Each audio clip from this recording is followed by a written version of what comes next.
SNU News. Jeg Theodor Johnsen, og dette Ni.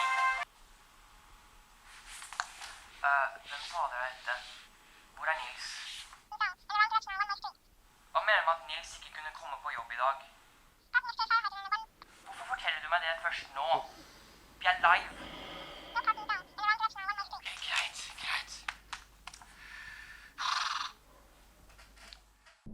Det har vært flere måneder siden det nyhetsinnslaget.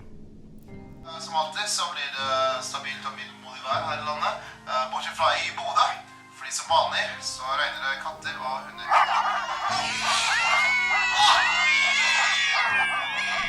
Med en død meteorolog, et latskapsbefengt mannskap og en savnet ko-nyhetsanker tok det ikke lange tiden før ledelsen trakk støpselet og kansellerte nyhetsstasjonen. Det får meg til å tenke tilbake til en enklere tid, 5 eller 4 år siden, hvor nyhetskanalen vår var ny og frisk og hadde noe å si om verden vi bor i. Når vår ko-nyhetsanker, Nils, fortsatt var til stede. Hei, og velkommen skal du være til Skal vi danse. Og i dag skal vi se på... Det er ikke Skal vi danse. Hva er det da? Kan du ikke se titlen? Det er SNU News, som står for Stupid and Unnecessary News. Vi snakker ikke så mye om navnet. Det var en fyr som kommenterte sendingen vår og sa dette er Stupid and Unnecessary News. Og nå heter det. Ja...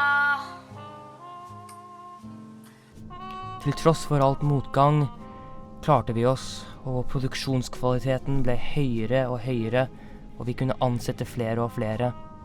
Alt var på vei oppover. Salut! Ja, det er sant. Vi har tatt video av Yetien. Endelig har denne eksklusive primaten av dyr blitt funnet. Finn fram videoen. Ja. Ok, dag sånn etter... Yetien! Åh, vent litt, la meg skru på blitsen. Stjerne! Hei, ja, oh my god.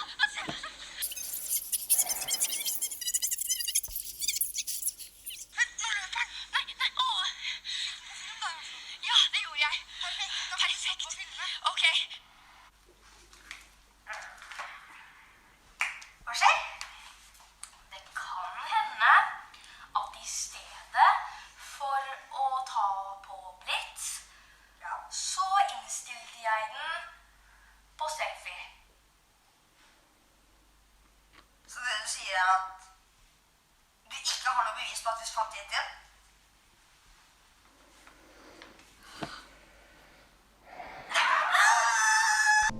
Nils har vært forsvunnet i flere måneder nå. Ingen i ledelsen vil fortelle hverken meg eller sportskommentatoren eller noen andre hvor han er, bare at han er opptatt. Det eneste jeg vet er at jeg ikke klarer å forholde meg til den pappskallede vikaren hans særlig mye lenger før jeg gjør noe helt forferdelig. Jeg forstår at med den tilstanden som verdenen vår er i akkurat nå, rett etter leggkatastrofen, kommer ingen av mine medarbeidere til å kunne få seg nye jobber. De vil ikke kunne klare å forsyne sine familier.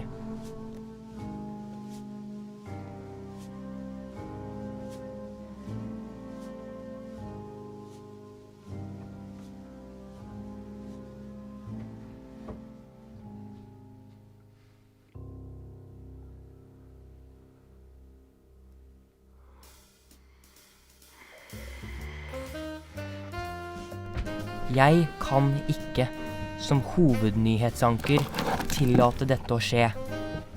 Jeg kan ikke tillate ledelsen å komme seg unna med dette. Jeg må finne Nils, ta ham med meg til ledelsen, og på en eller annen måte overbevise dem om å gi tilbake nyhetsstasjonen.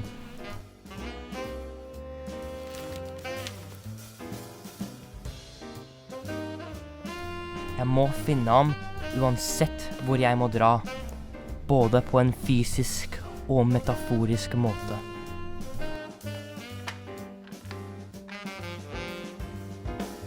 Det er en laserpistol. Gjør det mer barnevennlig.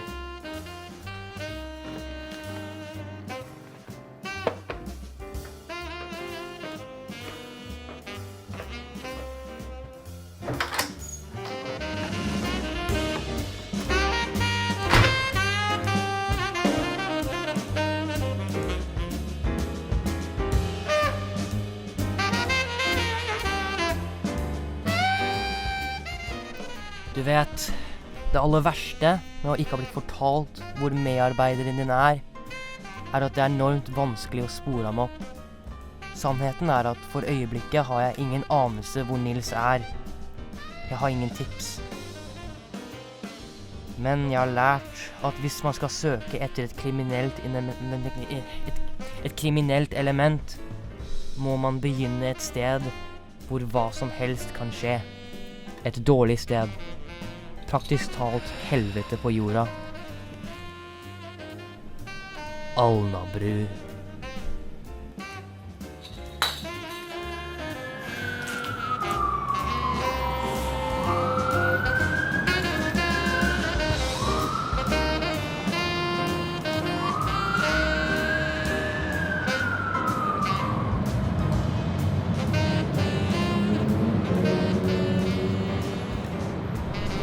Jeg steg ned i dypet av Alnabru og ble umiddelbart pågrepet av en irriterende selger.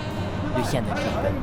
Typen som ikke lar deg passere før du har kjøpt noe, og som trer dypt inn i intimsonen din. Det verste er at han solgte leggmaskiner. Det samme djevelske produktet som destabiliserte verden, stengte nyhetskanalen og ruinerte livet mitt. Det er bare en måte å håndtere denne typen avskum på.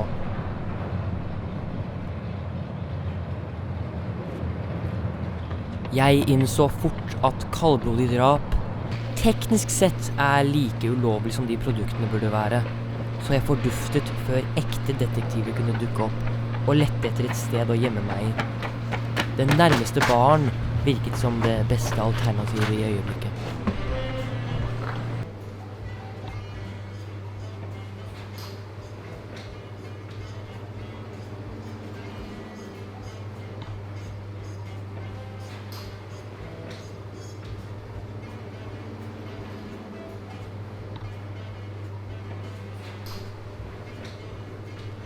Det var noe uhyggelig og rart med dette drikkestedet, selv for Alnabru.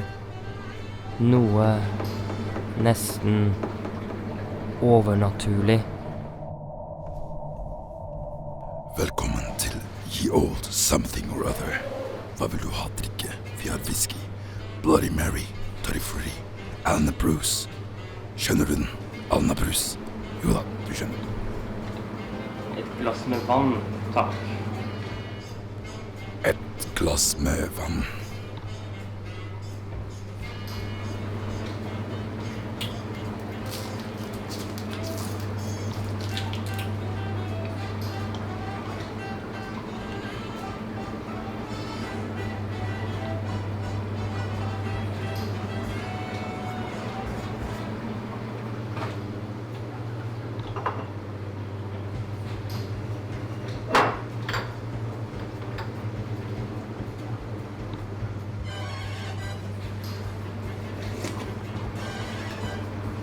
Hei du, mystiske kappekledde skikkelse.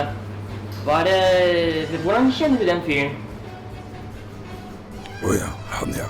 Jo, jeg møtte den fyren for en måned siden cirka. Rar fyr, men jeg likte han. Litt fortvilt kanskje, men det er forståelig det da. Du kan ikke ha møtt ham for en måned siden, det er umulig. Er det? Ja, det er det. Fordi han døde for 2 måneder siden. Jeg var på begravelsen hans og alt sammen. Jepp, jeg vet det. Hva?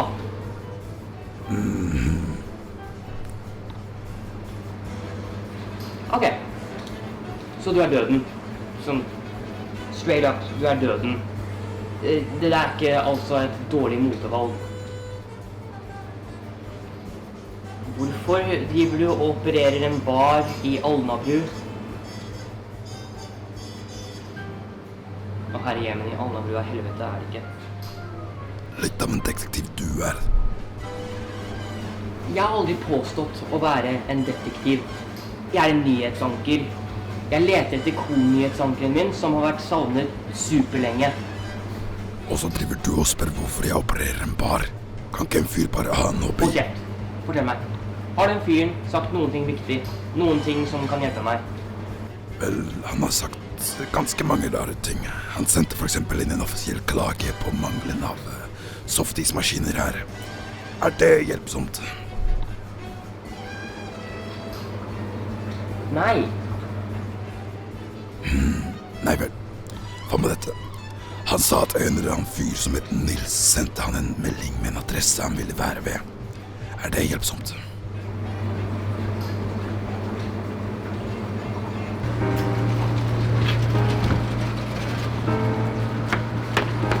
Kom tilbake snart.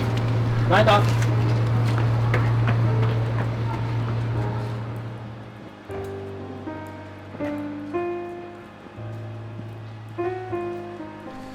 I så fall er adressen Vestelbakke 30182 Oslo. Adressen som døden ga meg, ledet til den skolen som David Fakenborough lagde en dokumentar om den ene gangen. Interessant.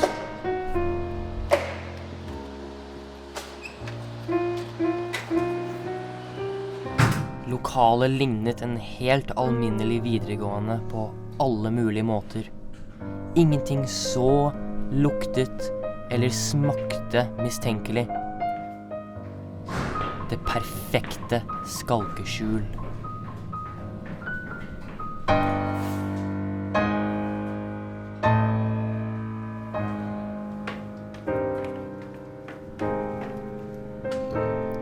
Mens jeg gikk rundt i det stygge, gule lyset, gjennom endeløse gangveier i nederetasjen, fikk jeg en dårlig følelse av hele stedet.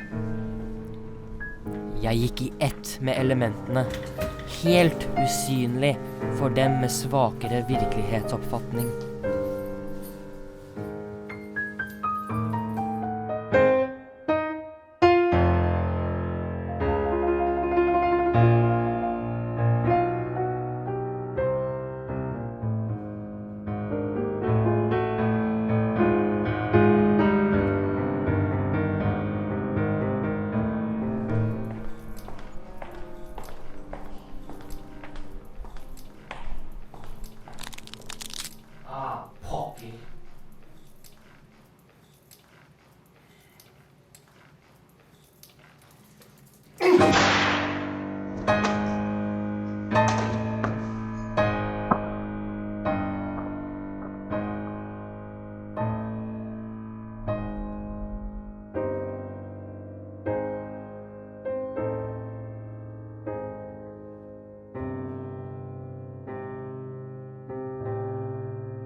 Hallo? Hallo? Peder, er du der? Nils? Hvor er du? Hva har skjedd? Jeg tror jeg fanget i New Zealand. Det låter meg ringe person først nå. New Zealand? Hvorfor er du i New Zealand? En eller annen rik kakse prøvde å kidnappe meg. Men jeg fikk akkurat nok tid til å sende melding før jeg ble overfalt. Det var adressen til Elvebakken videregående, hvor jeg ville være for å gjemme meg fra den rike kaksen. Men han fant ut av det, og la en felle for den som kunne komme dit. En trent leiesoldat forkledd som en pianomann. Ja, ser visst ut som jeg har gått rett inn i den fellen, ja. Ups. Men hvordan fant du adressen egentlig? Sist jeg hørte ble meteorologen var drept av katter og hunder. Og han var den eneste som visste hvor jeg skulle. Jeg dro til helvete og tilbake. Det er ikke viktig. Et bedre spørsmål er, hvorfor sendte du melding til meteorologen først og ikke til meg? Vel, det er ganske lett forklaring på det. Det skjønner jeg.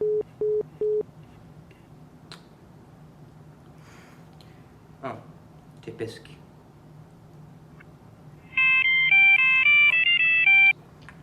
Hallo? Hello again, Mr. Johnson. Namaste. Oh, great. If it isn't Mr. Scam Bankrupt Fraud. Hilarious. Anyway, yes, it is I, Alan Beremperson, CEO of the Leg Company and all of its subsidiaries. Subsidiaries? Why, yes, subsidiaries. Didn't you know? Ever since the crisis began, I've been spying as many companies as possible from right under the public's nose. Unfortunately, some obscure Norwegian news channel was in the midst of uncovering the story. Small little news channels like yours that spout correct information and refuse to take bribes from the elite sicken me. Do you have any idea how frustrating you guys are when one is trying to take over the entire world? Why can't you be more like NRK and TV2? Those guys accepted my bribes immediately. There are enough lies in the world, Mr. Barunk person. Well, now that's just pathetic. And either way, I don't need your channel. Hence why I sabotaged it. That's right, I was the one who had Nils disappeared. I was the one who supplied your co-workers with leg products. And when I found out that your meteorologist or whatever knew where Nils was, I had him dealt with in the most fitting way possible. I have done the same to other similar institutions like yours, and now there are... Aren't you shocked? No, not really. In hindsight, it's really obvious that it was you all along. Oh well, it doesn't matter. The entire world has been destabilized by further use of my leg products.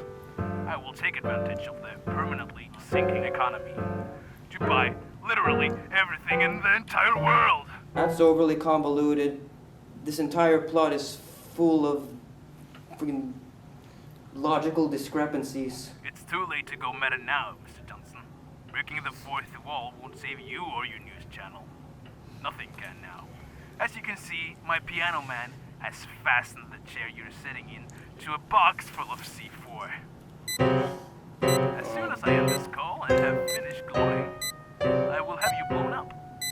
You will never do anything ever again. Japp, dette er en veldig dårlig situasjon. Jeg sitter nå her, bundet til en stol, som igjen er bundet til 400 gram med militærgrad C4, og det er kun sekunder igjen til hele kvartalet eksploderer. Jeg innså til slutt at det ikke var noen vei ut herfra. Men så innså jeg også at det var noe som jeg kunne gjøre. En løsning som er så idiotisk at den kanskje fungerer.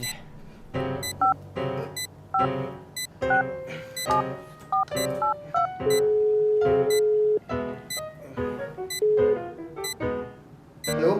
Er du her? Bra. Nå må du høre etter. Nå må du høre nøye etter. Veldig snart så er jeg død. Alan Baron Person har kjøpt ut ledelsen vår, og han holder Nils som gissel. Så idiotisk som det virker, så er du nyhetskanalens aller siste håp. Du må stoppe ham. Er det forstått? Ja, vel.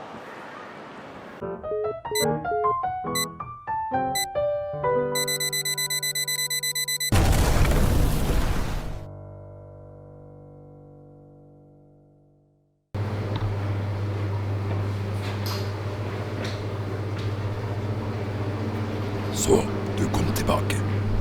Hold kjeft da!